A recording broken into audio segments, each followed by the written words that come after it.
O Procon de São Paulo abriu um procedimento para apurar quais medidas foram adotadas pelas concessionárias de energia e operadoras de telefonia diante da interrupção dos serviços nas regiões metropolitanas de São Paulo e na Baixada Santista. Sobre esse assunto, eu converso agora com o Robson Campos, que é diretor de assuntos jurídicos do órgão. Robson, boa tarde. Para começar, eu queria que você explicasse um pouquinho, então, quais são os direitos dos consumidores afetados com esse apagão, até como calcular, inclusive, esse prejuízo, Robson, porque tem o prejuízo óbvio, né, que é um eletrodoméstico que vai ficar queimado e a gente consegue ali trazer um prejuízo material. Mas, por exemplo, se eu estivesse fazendo a minha festa de casamento naquela noite do temporal e eu tivesse perdido a minha festa de casamento, como calcular um prejuízo desse? A situação envolve, aí, boa tarde a todos, a situação envolve vários tipos, né, de situações de casos. E cada caso tem que ser analisado, obviamente, com uma lupa, né, diante da sua complexidade.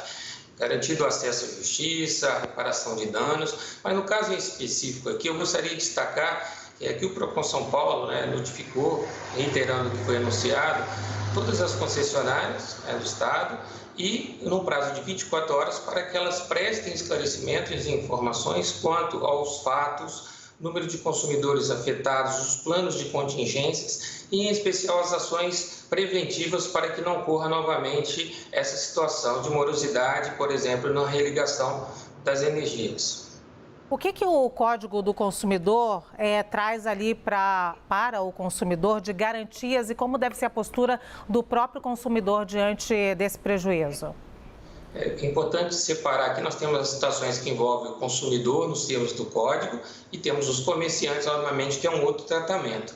No que diz respeito ao consumidor, que é o nosso foco de atuação Procon, a gente tem garantido a efetiva reparação. Então, a orientação do Procon está sendo no sentido de entrar em contato com a concessionária, formalizar a sua reclamação, guardar o protocolo e observar os prazos para análise, apreciação e devolutiva por parte dessa concessionária. Então, nós temos 90 dias em regra para que o consumidor possa fazer a reclamação, por exemplo, contra a Enel, a inspeção daquilo que foi alegado como danificado e 15 dias para a empresa processar, né, responder e processar na sequência as providências de ressarcimento ou não.